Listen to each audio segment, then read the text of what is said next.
The sun shone brightly on the Welcome to Pine Ridge Estates sign as Thomas Morgan drove his sleek black Mercedes AMG through the entrance. After 20 years on the police force, the last 5 as chief, Thomas finally had the keys to his dream, home in his hands. The 2-story brick house with white trim stood proudly at the end of Oakwood Drive, its large windows reflecting the afternoon light. Home, sweet home, Thomas whispered to himself, parking his car in the freshly paved driveway. The Mercedes had been his one big splurge after years of saving. Some might call spending $60,000 on a car crazy, but for Thomas, it represented everything he'd worked for since joining the force as a rookie at age 22.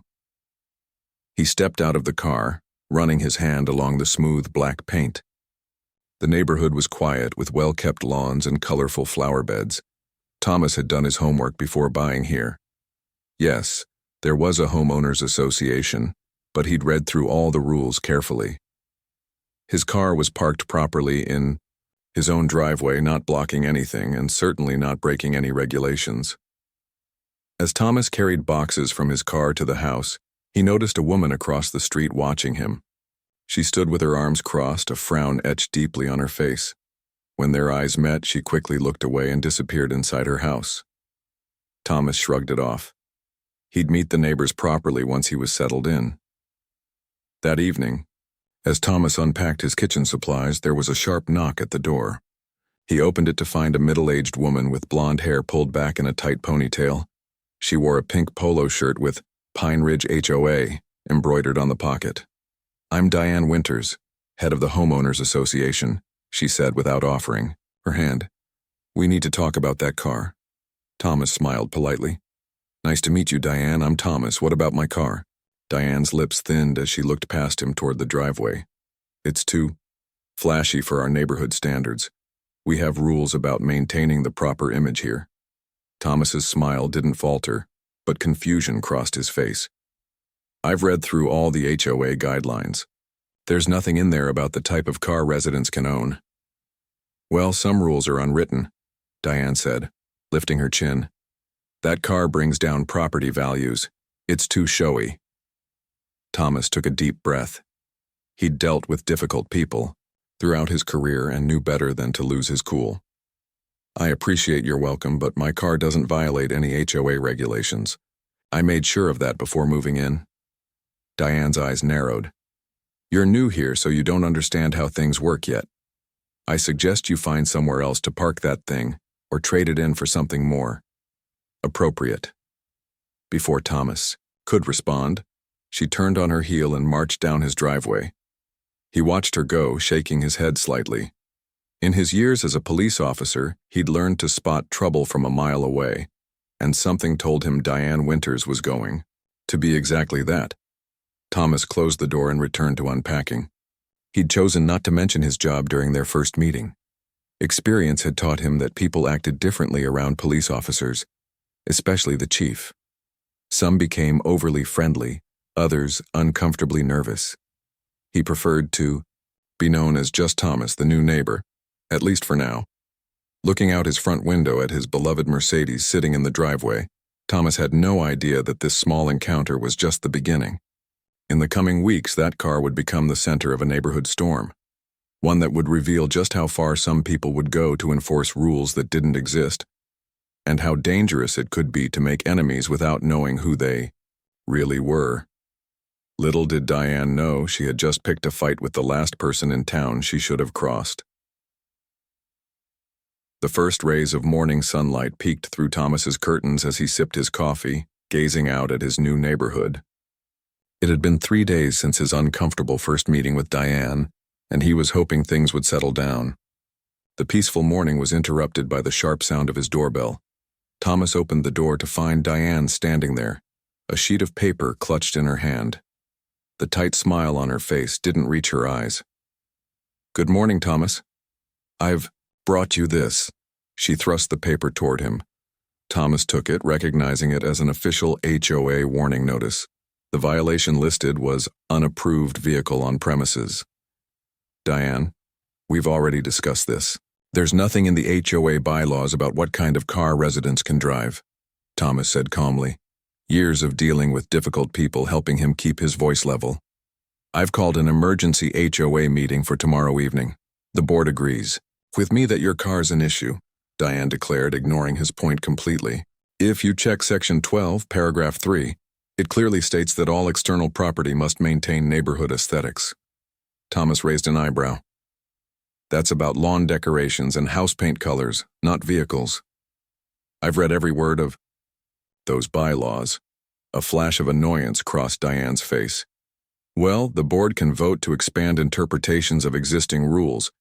You should come to the meeting if you want to defend your choice. She glanced at his Mercedes with obvious distaste. I'll be there, Thomas said with a nod, keeping his expression neutral despite his growing frustration. As Diane walked away, Thomas noticed her stop to take pictures of his car with her phone. The next day, he spotted 3 more warning notices, tucked under his windshield wiper. Each cited different, increasingly creative violations, from excessive shine causing neighbor distraction to non-standard vehicle dimensions. When Thomas arrived at the community center for the HOA meeting that evening, he was surprised to find nearly 20 neighbors already seated. Diane stood at the front, a PowerPoint presentation ready to go. The title slide read, Maintaining Our Community Standards, Vehicle Policy Enforcement. Everyone, this is our new neighbor Thomas, Diane announced as he walked in. The way she said new neighbor made it sound like suspected criminal. Thomas nodded politely to the room and took a seat in the back. He noticed a few friendly faces, but most people seemed either confused or mildly curious about why they'd been called to an emergency meeting about a car. I've called this meeting because we have a situation that threatens our community values, Diane began, clicking to a slide showing Thomas's Mercedes parked in his driveway. This vehicle violates the spirit of our HOA regulations. An older man in the front row raised his hand. Which regulation specifically, Diane? I don't remember anything about car types. It's about neighborhood harmony, Ted, Diane replied sharply. This kind of flashy display makes other homes look less valuable by comparison. Thomas listened patiently as Diane spent 15 minutes explaining how his car was supposedly hurting property values. When she finally finished, he stood up. I appreciate everyone coming out tonight. I'm Thomas Morgan, and yes, that's my car. He smiled at the group. I understand community standards are important, which is why I read all the HOA documents before purchasing my home. There's nothing in those rules about what type of vehicle residents can own or drive. A woman with glasses spoke up. He's right. Diane, we can't just make up rules because you don't like someone's car. It's not about liking or disliking, Diane insisted, her voice rising slightly. It's about what's best for Pine Ridge Estates. What's best is following our actual bylaws, Ted added, earning several nods from around the room. Diane's face flushed red. Fine. Then we'll amend the bylaws. I propose a new rule prohibiting vehicles valued over $50,000 in visible driveways. The absurdity of the suggestion caused several people to laugh, which only made Diane more determined. Thomas remained calm, watching as the meeting descended into bickering. Eventually, the HOA president, a quiet man named Bill, called for order. There will be no new vehicle restrictions added today. The existing bylaws are clear and Thomas's car is in compliance.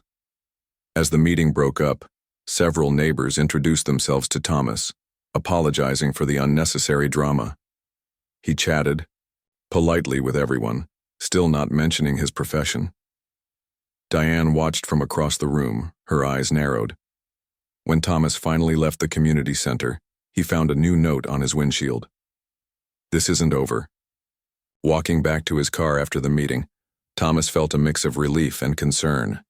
He'd won this round, but something told him Diane wasn't going to let this go easily. Little did she know who she was really dealing with, and Thomas was beginning to wonder how far she might take this petty neighborhood feud. The weeks following the HOA meeting brought no peace for Thomas. What had started as a disagreement about a car had somehow turned into a full-blown neighborhood Cold War. Diane seemed determined to make Thomas's life difficult in any way she could. It began with small things. Every morning when Thomas left for work, Diane would be outside watering her plants, watching him. She'd stop whatever she was doing to stare as he backed his Mercedes out of the driveway. At first, Thomas just waved politely, but after 2 weeks of this strange ritual, even his patient nature was being tested. Then came the photographs. Thomas would arrive home to find Diane across the street, phone raised, snapping pictures of him in his car. When he asked her directly what she was doing, she'd simply reply, "Documenting ongoing violations," before walking away. Thomas started keeping a log of every interaction, writing down dates, times, and exactly what happened. 20 years in, law enforcement had taught him the value of detailed records. He wasn't sure if things would escalate further, but he wanted to be prepared just in case. By the 3rd week, flyers began appearing in neighbors' mailboxes. Concerned about property values, meeting Thursday 7 p.m. Thomas found one tucked into his own mailbox inside. The flyer didn't mention him directly, but a small silhouette of a luxury car in the corner made it clear what, or who, the meeting was about. Thomas decided to skip this meeting. He had an evening shift at the station anyway, and engaging with Diane's campaign against him would only add fuel to the fire. The next day, he ran into his neighbor Ted at the local coffee shop. "Missed you at the meeting last night," Ted said, stirring sugar into his coffee. "Had to work," Thomas replied. "How bad was it?" Ted chuckled. Diane had a whole presentation about community character and how certain elements were disturbing the peace. She never said your name, but everyone knew who she was talking about. Did anyone buy it? "A few did," Ted admitted. "But most people think she's going way overboard. Bill shut it down pretty quick when she suggested starting a neighborhood watch focused on your house." Thomas nearly spilled his coffee. "She what?" "Yeah, called it Operation Car Watch or something equally ridiculous." Bill reminded her that organizing surveillance of a specific resident could be considered harassment. Thomas thanked Ted for the information and headed to work, his mind racing. The situation was getting more bizarre by the day. He still hadn't told any of his neighbors about his job as police chief. At first, it had been because he wanted to be known as just another homeowner. Now he was curious to see how far Diane would take things without knowing who she was really dealing with. That evening, Thomas pulled into his driveway to find a group of 5 people standing near his property line. Diane stood in the center, clipboard in hand, gesturing toward his house. When they spotted his car, the group quickly dispersed except for Diane, who stood her ground, arms crossed. "Evening, Diane," Thomas called out as he stepped from his car. "Having a neighborhood meeting in my front yard. Just explaining to concerned residents how the neighborhood used to be before certain people moved in," she replied coldly. "Is there something specific you want to discuss with me?" Thomas asked, keeping his voice level. "Because this is starting to feel like harassment." "Harassment?" Diane laughed sharply. "I'm protecting this community. You clearly bought that car with dirty money. Nobody in a normal job can afford something that expensive." The accusation was so unexpected that Thomas couldn't help but laugh. "Dirty money? That's quite an assumption about someone you barely know." "We've been watching you," Diane continued, lowering her voice. "Coming and going at all hours, sometimes in uniform. What are you, security guard at the mall?" So she had noticed his uniform, but had completely misunderstood. Thomas almost felt relief. At least now he understood part of her suspicion. She thought he was pretending to be something he wasn't. "I work in law enforcement," he said simply, deciding it was time to be more direct. "And I'd suggest you reconsider this campaign you're running. It's crossing some lines." "Threats now?" Diane stepped closer. "I know my rights, and I know what's best for this neighborhood." As she stormed off, Thomas sighed heavily. He installed a security camera on his porch that night, connecting it to his phone. Something told him things were about to get worse, and evidence would be important if Diane took her crusade to the next level. He was right to be concerned. The very next day, Thomas found all 4 of his car tires had been let down. Not slashed, but deflated. There was no proof it was Diane, but the timing was suspicious. A week later, someone left a bag of garbage on his doorstep. The day after that, he found his mailbox hanging open, his mail scattered across the lawn. Each incident was minor enough that it would be hard to take serious action, but together, they formed a clear pattern of harassment. Thomas continued documenting everything, waiting and watching. If Diane was responsible, she would eventually make a bigger mistake. He just hoped it wouldn't involve his car, the one thing he truly treasured as a reward for his years of service. The night shift had been particularly long, with Thomas handling a complex domestic dispute case that required careful management. It was nearly 2 a.m. when he finally pulled into his driveway, bone-tired and looking forward to a few hours of sleep before his next shift. The streetlights cast long shadows across his front yard as he killed the engine of his police cruiser and sat for a moment, enjoying the rare quiet. He'd taken to driving his work vehicle home more often lately, partly because the escalating situation with Diane had him concerned about leaving his Mercedes unattended during long shifts. Tonight, though, he'd left the Mercedes parked in his driveway, covered with a car cover he'd recently purchased for extra protection. Thomas yawned as he stepped out of the cruiser, keys jingling in his hand. Something felt off about the night. Too quiet, perhaps. He walked toward his front door, then paused, turning to look at the covered shape of his Mercedes. The cover didn't look quite right.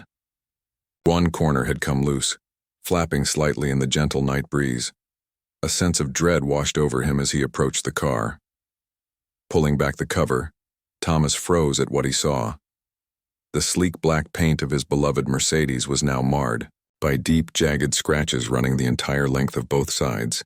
Someone had taken a key or similar object and dragged it forcefully along the paint, cutting all the way down to the metal in some places. But that wasn't all. All 4 tires had been slashed, not just deflated this time. The car sat awkwardly, resting on its rims.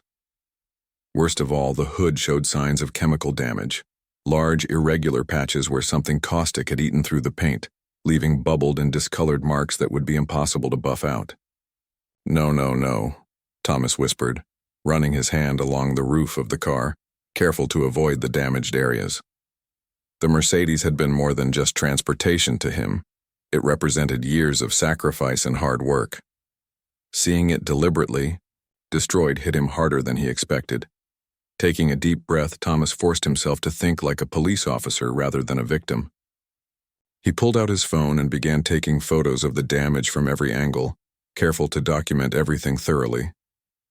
As he moved around the car, his porch light suddenly illuminated something he hadn't noticed before: footprints in the soft soil of his garden bed, leading away from his driveway toward Diane's house. Thomas's doorbell camera would have captured anyone approaching his front door, but he'd positioned it for home security, not to watch his car. Still, it might have caught something. He pulled up the app on his phone and began scrolling through recent footage. There, at 1:24 a.m., motion had triggered the camera. Thomas watched in disbelief as the footage clearly showed Diane creeping across his front yard, a large bag in one hand. She moved toward his car, disappearing from the camera's view, but returned to cross his yard again 17 minutes later, the bag now appearing lighter and less full. Thomas felt a complex mix of emotions: anger at the senseless destruction, relief at having clear evidence, and a strange sort of satisfaction that Diane had finally gone too far. He'd been patient, professional, and restrained. He'd documented every incident and given her every opportunity to end her harassment campaign. Now she had crossed the line into serious criminal territory. With a grim expression, Thomas called the non-emergency number for his own police station. "This is Chief Morgan," he said when the dispatcher answered. "I need to report a case of felony vandalism at my residence." He gave his address and a brief description of the situation. "Send Patterson and Rivera if they're available. I'll wait outside." Within 15 minutes, 2 patrol cars pulled up in front of his house, lights flashing but sirens silent in consideration of the sleeping neighborhood. Officers Patterson and Rivera stepped out, both looking surprised to find their chief waiting for them. "Chief?" Officer Patterson asked, clearly confused by the situation. "Dispatch said you reported vandalism?" "That's right," Thomas replied, leading them to his destroyed Mercedes. "This happened sometime in the last few hours while I was on shift." Both officers whistled low as they saw the extent of the damage. That's just malicious, Rivera said, shaking her head. Any idea who did it? Thomas nodded. I have video evidence suggesting my neighbor, Diane Winters, is responsible. There's also a clear trail of footprints leading from my driveway to her property. As the officers began processing the scene, taking photos and measurements, lights came on in nearby houses. Curious neighbors peered out windows or stepped onto porches trying to understand the commotion. Among them was Diane, who emerged from her front door wearing a bathrobe, her face a mask of false concern. What's happening? She called out, walking toward Thomas's house. Is everything okay? Officer Patterson turned toward her. Ma'am, please stay back. We're investigating a crime scene. Diane's eyes widened as she noticed Thomas standing beside his damaged car. Oh my goodness. What happened to your car? The icky performance might have been convincing if Thomas hadn't seen the doorbell footage. That's what we're trying to determine, Ms. Winters, he replied evenly. Chief, Rivera called from near his car. We've completed the initial documentation. Do you want to file the official report now? The word chief hung in the air for a moment. Thomas watched as the color drained from Diane's face. Chief? She repeated weakly. You're a police officer? Police chief, Thomas corrected calmly. And yes, I'd like to file that report now. Dawn broke over Pine Ridge Estates as news of the incident spread quickly through the neighborhood. By the time the morning sun was fully visible, a small crowd had gathered at the edge of Thomas's property, watching as police officers continued their investigation. Yellow crime scene tape surrounded the damaged Mercedes, a stark contrast to the otherwise peaceful suburban setting. Thomas stood on his front porch talking quietly with Detective Lee, who had arrived shortly after the patrol officers.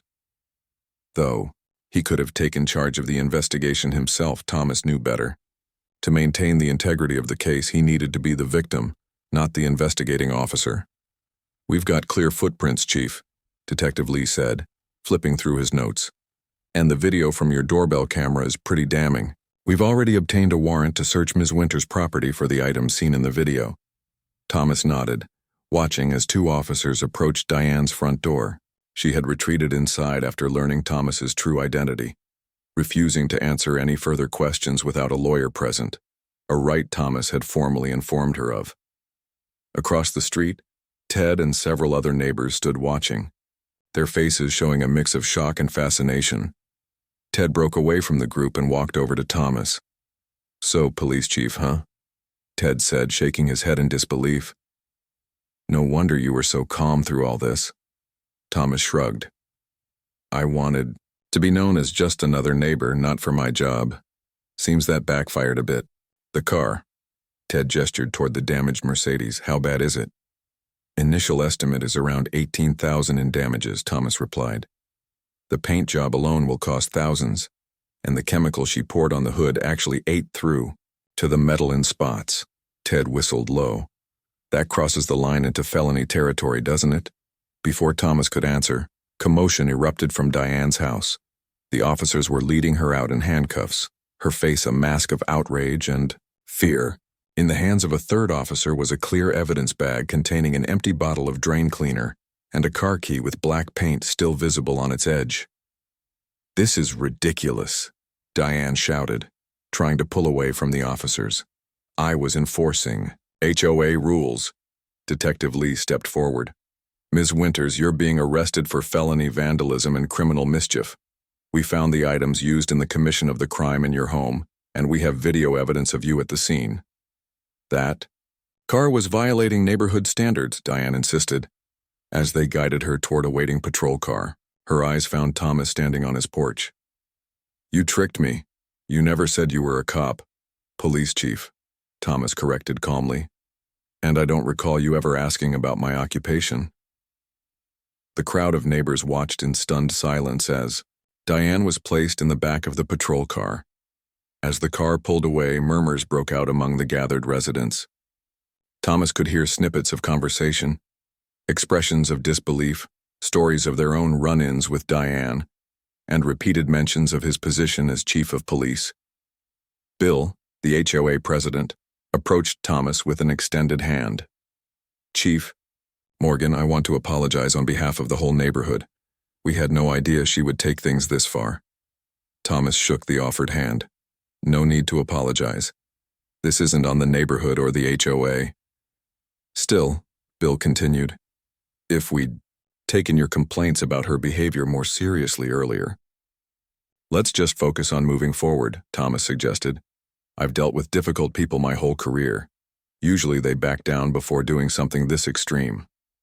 As the morning progressed, officers completed their work and began removing the crime scene tape. Thomas's car would need to be towed to a specialized repair shop, and it would likely be weeks before he got it back. The thought made his heart sink, but he maintained his professional demeanor. Later that day, Thomas received a call from Detective Lee. Thought you'd want to know, Chief, we've processed Winters at the station. You should have seen her face when she walked past your office and saw your name on the door. How's she doing? Thomas asked, genuinely concerned despite everything.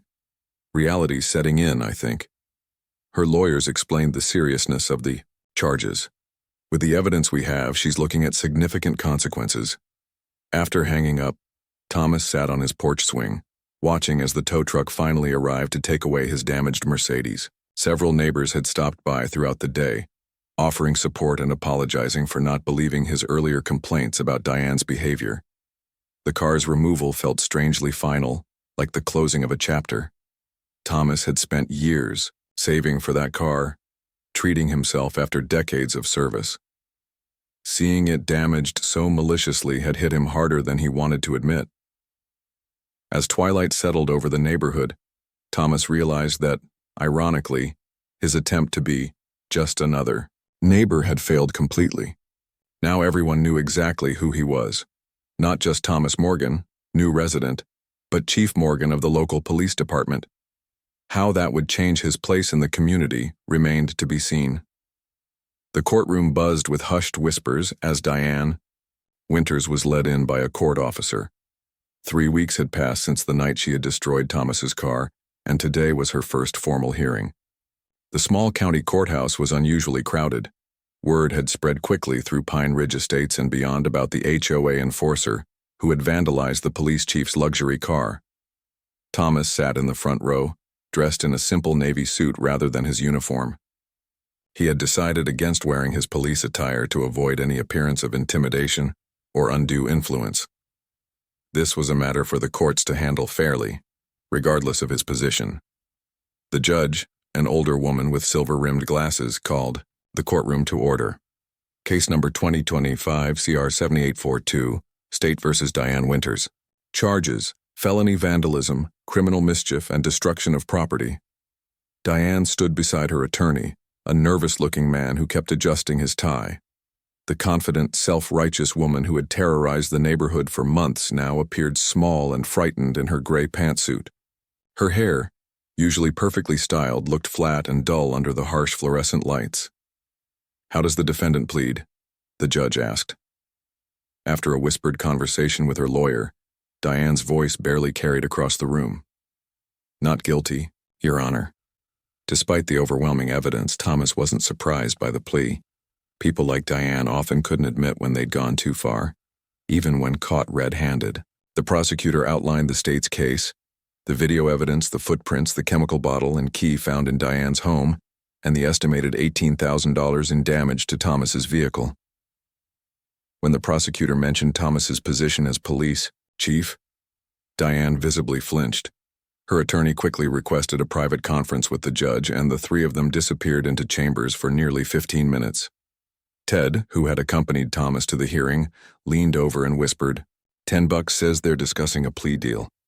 Thomas nodded. "Probably. The evidence is pretty clear-cut." When the judge returned, she announced a brief recess to allow the defense and prosecution time to discuss potential resolutions. As the courtroom emptied, several people approached.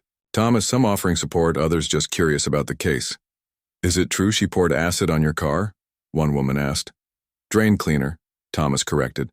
"Strong enough to eat through the paint and damage the metal underneath." Outside in the hallway, a local news reporter tried to approach Thomas for comment, but he politely declined. explaining that he wanted to let the legal process unfold without his public input potentially influencing the outcome. An hour later, everyone was called back into the courtroom. Diane's attorney stood, looking somewhat relieved. "Your Honor, we've reached an agreement with the prosecution. My client wishes to change her plea to guilty on all charges." A collective murmur rippled through the courtroom. The judge nodded, asking Diane directly if this was her choice. After a quiet, "Yes, Your Honor," the terms of the plea agreement were read aloud. Diane would serve no jail time but would be placed on probation for 3 years. She would pay full restitution for the damages to Thomas's car, perform 200 hours of community service, and attend anger management classes. Additionally, she would be prohibited from serving on any homeowners association board for the duration of her probation. Before accepting the agreement, the judge asked Thomas if he wished to make a victim impact statement. All eyes turned to him as he stood and approached the podium. "Your Honor, I've spent my entire career in law enforcement dealing with conflicts and their resolutions. What happened to my property was deliberate and malicious, but I don't believe Ms. Winters needs to serve time in jail." Thomas glanced at Diane, who was staring fixedly at the table in front of her, refusing to meet his eyes. "The restitution and community service seem appropriate. I only hope that going forward, Ms. Winters will find more constructive ways to address her concerns about her community than destruction and harassment." The judge thanked Thomas for his statement, noting that his reasonable approach was commendable, given the circumstances. She formally accepted the plea agreement, adding one additional condition. Diane would need to write a letter of apology to Thomas and to the HOA board for her actions. As the proceedings concluded, Diane was let out, through a side door by her attorney, still avoiding eye contact with anyone in the courtroom. Outside, Thomas was approached by Bill and several other HOA board members. "We voted unanimously to remove Diane from her position," Bill informed him, "and we're implementing new guidelines for HOA enforcement to prevent anything like this from happening again." Thomas nodded appreciatively. "That seems reasonable." "The board also wanted to express our regret about your car," another member added. "We've taken up a collection to help with any costs not covered by insurance." Thomas was touched by the gesture but gently declined. "That's very kind, but not necessary. Insurance should cover most of it, and Diane's restitution will handle the rest." As Thomas walked to his car, a department-issued vehicle he was using while his Mercedes was being repaired, he reflected on how differently things might have gone if Diane had simply asked about his job that first day instead of making assumptions. A simple conversation could have prevented months of escalating tension and thousands of dollars in damage. The afternoon sun glinted off the courthouse windows as Thomas drove away, reminding him of how his Mercedes used to shine in the morning light. The repair shop had promised to restore it to its original condition, but he knew it would never feel quite the same. Some damages, once done, left invisible marks that could never be completely erased. 3 months passed before Thomas's Mercedes was finally returned from the repair shop. The day he drove it home felt like closing a chapter on the entire neighborhood saga. The car looked immaculate. Every scratch filled, the hood replaced entirely due to the chemical damage, and the glossy black paint restored to its original shine. If you didn't know what had happened, you'd never guess the car had once been vandalized so severely. Thomas parked it in his driveway and stood back, admiring the restoration work. Something felt different, though. The car was the same, but his relationship with it had changed.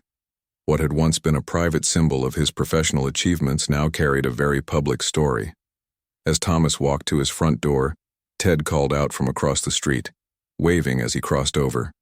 "She's back," Ted exclaimed, gesturing toward the Mercedes. "Looks good as new." "The repair shop did an amazing job," Thomas agreed. "You can't even tell what happened." Ted nodded, hands in his pockets. "The neighborhood's changed too, you know. For the better, I think." It was true. In the months following Diane's arrest and the revelation of Thomas's position as police chief, Pine Ridge Estates had undergone a subtle transformation. The HOA still existed, but now operated with more transparency and less rigid enforcement. Bill had implemented new rules requiring multiple board members to review any violation notices before they were issued. We're having the summer block party next weekend, Ted mentioned. The whole neighborhood's hoping you'll come. People want to get to know the real you, not just Chief Morgan. Thomas smiled. I'd like that. After Ted left, Thomas sat on his porch swing, watching as neighbors walked their dogs or pushed strollers along the sidewalk. Most waved or called out greetings, something that rarely happened before the incident. Ironically, Diane's extreme actions had brought the community together in unexpected ways. The following day, a letter arrived in Thomas's mailbox. He recognized Diane's handwriting on the envelope immediately. The court-ordered apology letter had finally arrived nearly 2 months after her sentencing.